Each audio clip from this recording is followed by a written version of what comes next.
Hello everyone, today I have a great pleasure to talk with Nicole, Nathalie. Thank you for sending me material. So can you introduce what is your story, how you became, who are you today? Yeah, thank you so much for having me. I guess what I do now is more workshops and seminars where I actually help people get through adversity. So my story is as I've been through a lot of things in my life, and rather than taking a victim mentality with those things and being very negative, I'm able to use those situations to have a positive impact on people who are also going through that sort of thing. So I deal with a lot of people who are experiencing homelessness, addiction, sexual assault, domestic violence, mental health issues, anxiety, depression, all of that sort of thing. What was that moment when you realized that you want to help others based on your experience? Look, I mean, growing up, I had a normal childhood, normal family, great relationship with my parents. They're my best friends. But I did wonder, when bad things happen to you, you do tend to sit there and go, well, why is all of this happening to me? Like, why does these things keep happening to me? And, once I sort of stopped asking why and started more focusing on what am I supposed to do with that instead. So this is a situation, this is the cards that I've been dealt. What can I do with that instead? And I guess the turning point for me was at the height of my divorce when my marriage broke down. And I sort of was really struggling with dealing with, I thought that I was a failure. You're a failure as a wife and you're a failure as a mother. And I was dealing with all of these feelings of failure that, this had happened. It's not what I planned. This isn't what I was thinking I wanted to do. And it was at that moment then that I just sort of stopped and I thought, I was suicidal as well. So I was dealing with that. And, when my final attempt didn't actually work, that was the exact moment that I stopped and I thought, well, what is my actual purpose? What am I supposed to do with that? There's obviously a reason that I'm here. There's a reason that, my suicide attempt wasn't working. So for me, I sort of stopped, and that was that moment where I remember looking at myself in the mirror and thinking, you can't keep doing this. You've got to actually start dealing with everything, and there must be a reason why you're still here. And now I've sort of learned, once I changed that question and stopped going, right, stop feeling sorry for yourself, let's deal with everything that's going on, and just started, dealing with one thing at a time, I was then able to look back on it now and go, the whole purpose of my existence is to help other people, to stop them from suicide attempts, to stop them from anxiety or depression, to actually help them deal with the things that they're going through, not in a band-aid way, which I think is how society sort of approaches everything, but actually getting to the root of the problem. And how is important in those kind of moments in your life, in any personal life? We all have difficult times. How is important to be honest with yourself? I can't. You've got to be brutally honest. And that's the thing. Like, I think where I had been going wrong is that I was so used to just putting on a smile for everybody and it's okay, I'm going to be fine, I'm going to be fine. And it became a mantra. But the reality was I wasn't okay. And the more that I pretended to be okay, the worse I was actually getting. So while I was making everyone else around me feel good and they were all happy and, I was the life of the party, the reality was when I got home, I was miserable. And it wasn't until I actually stopped and I actually said, I'm not okay and I actually need help. That was the first part. That's the hardest part, is actually saying, I'm not okay. I need help. This is what I'm dealing with. But then the next bit is, well, who do you go to? Who do you speak to about these things? While I had supporting family and friends, they wouldn't really understand what I was going through because I hadn't gone through it. And that's where I sort of struggled. I always looked back at that situation and thought, well, I wish I had someone like me for me then. And so that's why now, I'm more than happy to share, everything that I've gone through and be honest about it. I've made some mistakes in my life as well, and I own those mistakes. And I think that's what sort of makes me able to help people, is I'm not coming at them from a textbook sort of educational background, which I do have, but I'm coming at them more from a, I've been in that moment, I know the pain that you're feeling kind of stage. And I think that when people have someone that is honest with themselves, it makes it easier for them to be honest with them. And then you can actually get that breakthrough. So that's also my question. You're helping people, but it's also your business. So, and how people actually react on, okay, I have to pay something to feel better. Look, when I first started, I really struggled with asking people for payment, because I always thought to myself, I was like, but, you know, these people need help and I can give them a solution, and it's, you know, not going to cost me anything to help them out. And so I really struggled with that initially. And I actually had to have a mentor of mine turn around and say, no, you're providing a service ultimately, and it is costing you something, because we're dealing with people's emotions. And for me, I've got to look after my own mental health as well while I'm helping other people. So the difficult part was always, well, how do you send someone an invoice to say, okay, I'm going to help you deal with your problems, but I need you to pay this first? Particularly when you know that they're going through financial issues. And what I've sort of learnt out is people will pay for something that they need. They might not necessarily want to, but it depends on how much pain they're actually in and their level of need to have that pain taken away. And if I can give that to them, they will pay for it. So it has gotten easier now. So I've got a few different things. I obviously have workshops and seminars. People can hire me to speak at events, or they can work with me on a one-on-one coaching basis as well. I do prefer the group interactions more. They're just small groups. But at the same time, you've got to remember some people are discussing things that are very sensitive, and they've got to feel safe. So it's not like I'm going to have, 20 people in a room. It'd be maybe groups of 4, 5 absolute maximum. And it's just really getting to the crux of the problem. But initially, I guess the main setback that I got was the cost. It was the pricing. And it wasn't that people wouldn't pay it. That was something that I had to deal with when I first started, because I feel like this is a gift that's been given to me, and I feel bad charging for it. But at the same time, if I don't charge people for it and make it a business, then I'm not using the gift that I've been given. So I really struggled just within myself. And when I sort of got over that barrier of, I need to invoice someone, it made it a lot easier, because people will pay if they genuinely want to, but it comes down to their level of pain and their need to get rid of that. You said something which is very interesting, that you own your mistakes. And that's, again, for entrepreneurs or for business people, but also the normal people, it's not so easy. So can you can you share how do you do that? Like, everyone knows, I've done the wrong thing, but a lot of people tend to sort of gloss over that. So not many people will actually publicly admit what they've done wrong, or admit that someone else was right. So a lot of my breakthroughs came from admitting that my parents were actually right in everything that they were trying to get me doing. And, when I look back on this slippery slope of negative things that have happened to me, it all stemmed from one event in my life. So I was raped when I was 16 years old. That's what started this whole thing.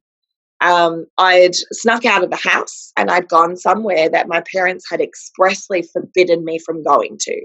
And I went, because as a 16-year-old, you think you know better. And the worst possible thing that my parents were probably thinking about is exactly what happened. But because I hadn't listened to them and I'd snuck out, I couldn't even tell them that happened. So I had to go home and pretend everything was fine, because my fear of getting into trouble for being somewhere I shouldn't have been overruled any other thought process that I had. And at 16, I was quite naive, I guess. So I didn't know how to deal with those sorts of things. It wasn't discussed in schools as often as it is now publicly.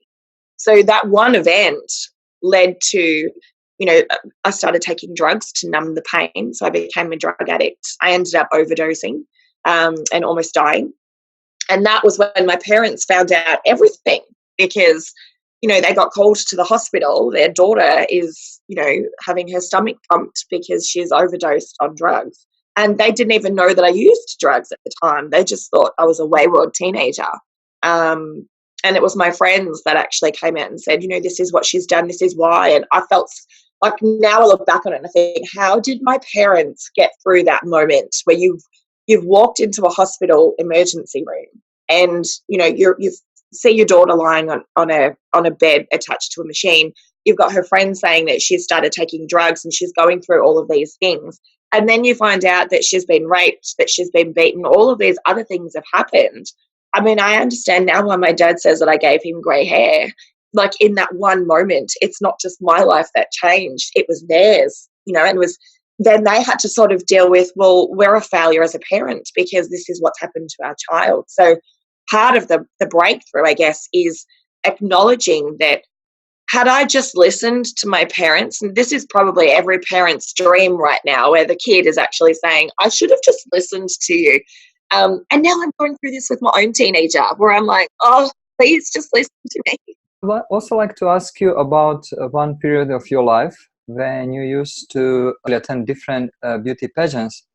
So can you share a little bit more about that episode of your life? Yeah, so I was a model for about 18 years, and my friends at that point were also modeling, and they ended up progressing to competing in beauty pageants. And they did really, really well in both nationally and internationally. And they always kept saying, you should enter, you should enter. And for me, I sort of thought, I don't know how to apply makeup. I wasn't a very girly girl back then either. I was very into my sports and football and, that sort of stuff. Martial arts was a big part of my life back then as well. So the thought of putting heels on and walking around a stage in swimwear with makeup and hair on didn't really appeal to me. But what they did sort of say to me, because I guess my perception of beauty pageants at the time was that you just had to be really pretty and tall. And what they actually explained to me was beauty pageants were more about community spirit. And at the time I was doing cheerleading as well, so I was all about community spirit. But yeah, when they said, you've got to have a platform or a cause or something that you're passionate about, that's got to be the driving force behind pageantry, that's when I sort of looked at it a bit differently and thought, oh, well, I am already, quite active in my community, and I'm already doing a lot of charity work and obviously working with the disadvantaged. I just sort of thought it would be a smooth transition. It's something that I'm already comfortable with. I knew how to dress up when I had to. I just didn't want to. But I guess the charity component of it really appealed to me. So I entered. The first pageant I ever entered, I came first runner-up for Mrs. Australia. Then they convinced me to do one more, and I thought, oh, we'll just see. And I won, and I thought, yeah, high five, that's all finished. And then it turns out when you win your national title, you have to go overseas and compete against everyone else in the world. So for me, I sort of thought, I thought this was just going to be like a one thing and then I'd be done. And it turned into, this was since 2015. So it's been 4 years now. So I've held 2 national titles, 1 international title. So I ended up winning internationally as well. So I was Miss Universal.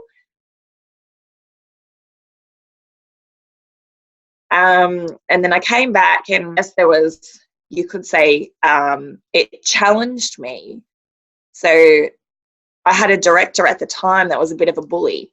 And she was telling me that I needed to, in order for me to make it, I had to dumb myself down and sex myself up a bit. And, she had a manager in Hollywood who wanted to sign me, and he looked at my website and said, I need you to put more sexy photos on there. And one of the pictures that he chose from a photo shoot that I'd done several years ago was in a waterfall, and it's a beautiful photo, but I'm in a white t-shirt, and obviously it's a little bit wet. It's like I've got clothes on underneath the t-shirt, but it just didn't appeal to me in the sense of the way I've marketed myself or the way that I've branded myself, in terms of being a survivor of sexual assault, to then have a photo that I thought was a bit risque on my website. It sort of went against what I was trying to do in the first place. And I had to explain that to them. And, we had a few arguments, I guess, because I was technically contracted to them because I'd won the title. And so I was supposed to do, I guess, what they asked me to do. But, staying true to myself, and this is something that I teach my clients, you've got to be able to maintain a level of integrity and honesty within yourself. And I had to weigh up whether or not having a title and a crown and being called a beauty queen was worth more to me than something that I had spent 18 years at that point building my brand.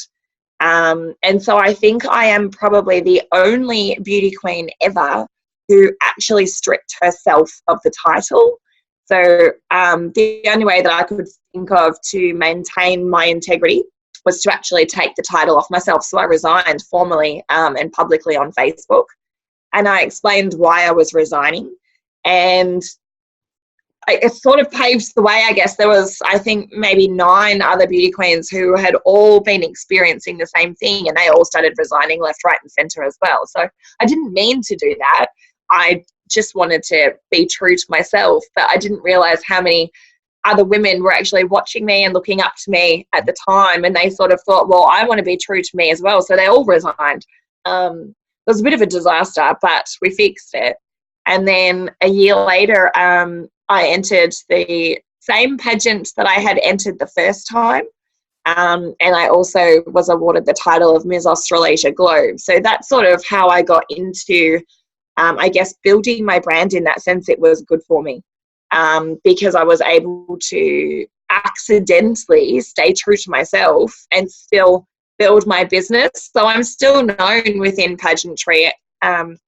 I think I was explaining to you a little while ago, actually, was just recently awarded Humanitarian of the Year, which was a big deal. And I didn't even know that I had been nominated until someone messaged me and said, hey, you've been nominated and you've made the top 4. And I just thought, wow, that's amazing. High five myself. I was super stoked to even be nominated, let alone make the top 4. So I flew to Sydney and I ended up actually winning. So it's nice to be known for something other than wearing a crown. So it was a period of my life that I thought would just be, I'll give it a go and it won't be anything. And 4 years later.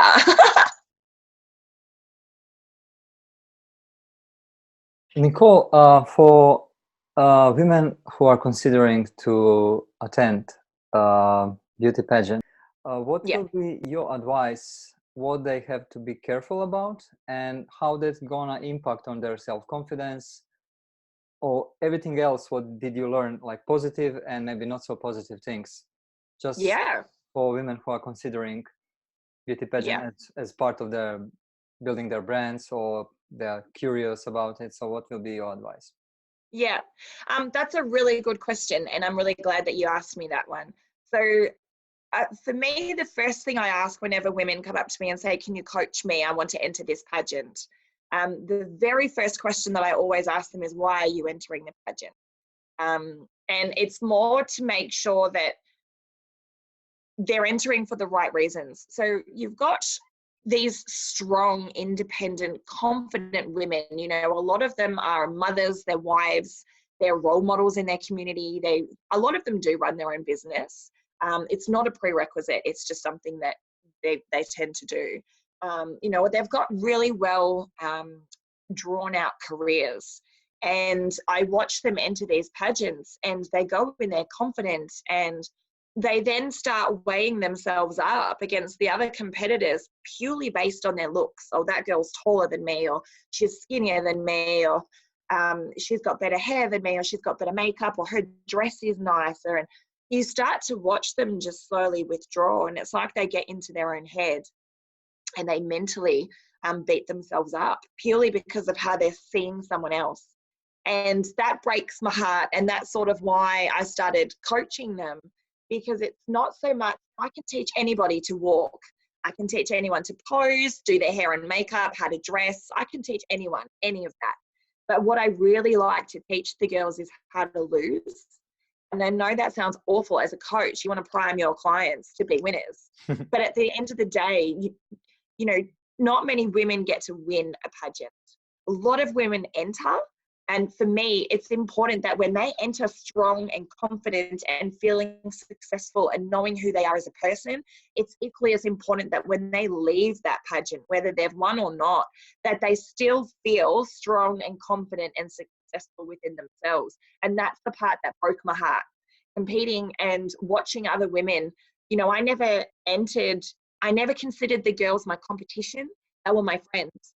You know, and we all happened to be having a great experience together. And I think that's why, you know, irrespective of whether I won or not, I just had a great time, because I went in there with the mindset of, I'm doing this purely because my platform or my cause is something that's so dear to my heart that I want to educate more people on it. I want to be able to not raise awareness, because I think it's a term that's used very loosely, but I want to be able to educate them on, you know, the disadvantaged, homelessness, drug addiction, mental health, sexual assault victims and what they go through. It was more about educating people. So for me, entering a pageant gave me a foundation that was just next level from where I already was. Thank you very much. And for all people who are watching this video, and if you feel that Nathalie can help you because you are facing some difficulties in your life, please step into the darkness in order to find the bright in the end of the tunnel. Yeah, wonderful. Nathalie, thank you so much. I really enjoyed this interview. Thank you so much.